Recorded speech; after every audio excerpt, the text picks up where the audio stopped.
Gentlemen, it is the week 3 recap, and this week was a close one. We had 3 games decided by less than 6 points. In fact, the highest point difference was only 23 points, and that was the Walking Dead's win over Mad Dogs. Every team this week scored over 100 points. Barely, barely. But every team scored over 100 points, and that's the first time it's happened so far this season. And 5 of the 6 games were decided by last night's game, otherwise known as the Patrick Mahomes Roadshow. So let's take a look at the recap. MFCEO sneaks by Don't Panic this week, thanks in large part to the Bucks defense and their newly acquired quarterback. MFCEO, yours truly, is the only undefeated team after 3 weeks. 3-0, baby. 3-0. At the 11th hour, though, Don't Panic decided that, the 2 quarterbacks they had just weren't good enough. And so they opted to pick up Joe Burrow and start him, which ultimately cost them the win. If they would not have done that and started either of their 2 quarterbacks, they would have won. So, Willie, thanks, man. Appreciate it. The Walking Dead beats Mad Dogs, as we talked about. Walking Dead scores the highest points of the week with 145, putting them at the highest total points scored this season of any team. Ironically, they also have the highest points against. So every team is just enjoying their weeks against the Walking Dead. Peter is starting a Josh Allen for MVP Facebook group I saw. Mad Dogs, on the other hand, had a solid performance, beating projections by 17 points. There just really wasn't enough that you could do. Both teams now move to 1-2. In what is typically a late round playoff match, this league as a breeze gets their first win of the season against the defending champs, Chet Casher. This is the first week that Breeze actually beat his projections, and he beat them handedly by 30 points. Good job, Zach.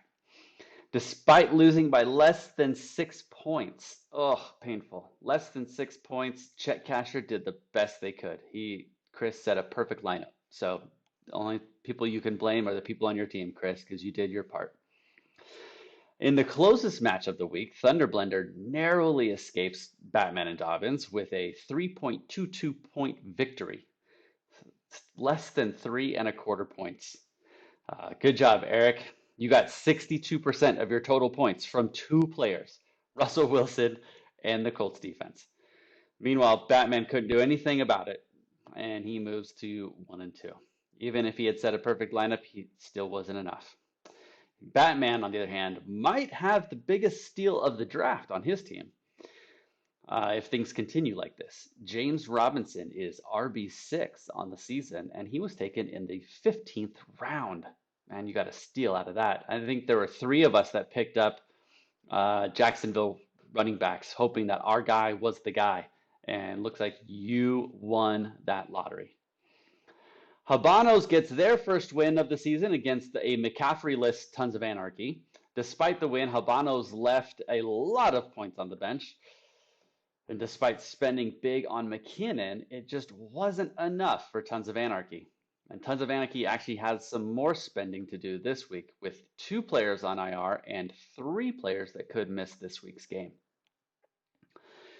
Horn Dogs rises to the occasion to take down this week's highest projected team, the Ghost of Steve Largent. Underperforming for the second time in 3 weeks, John can point his finger this week to one player in particular, Deontay Johnson, who unfortunately went out early in the game with a concussion. Meanwhile, the VFL founder, Horn Dogs, outperformed his projections by 30 points, thanks in large part to Pistol Pat Mahomes. I think that's his new nickname now. Like Pistol Pete, but Pistol Pat works for me. Horn Dogs sits second in the armchair quarterbacks division, partly due to having the second lowest points against on the season. Just really getting lucky week to week. So if we look ahead to next week's games, I get to put my perfect record up against Mad Dogs. Sadly, 4 of my starters are designated as questionable for this week. That's a little bit scary, especially when you look at Mad Dogs players and the great matchups that they have. So I could be sitting 3-1 after this coming week. The highest scoring team, The Walking Dead, battles This League is a Breeze. Breeze is hoping that the trend continues and he's able to outperform his projections, just like every other team has done against The Walking Dead. In the Battle of Las Vegas, Don't Panic takes on Check Casher to see who takes home all the pot. The two lowest scoring teams, Habanos and Thunder Blender, take on each other in what might be the most exciting game of the week. You never know. And the rookie, Batman and Dobbins, faces off against the ghost of Steve Largent in a game of wide receiver roulette. Both teams have 3 wide receivers listed as questionable to start the week. And the last game, 2 old friends and coworkers face off as the Horn Dogs faces Tons of Anarchy to see which team moves to 3-1. As always, get your waiver bids in tonight before midnight Pacific. Good luck to everyone next week, unless you're a dog. See you guys.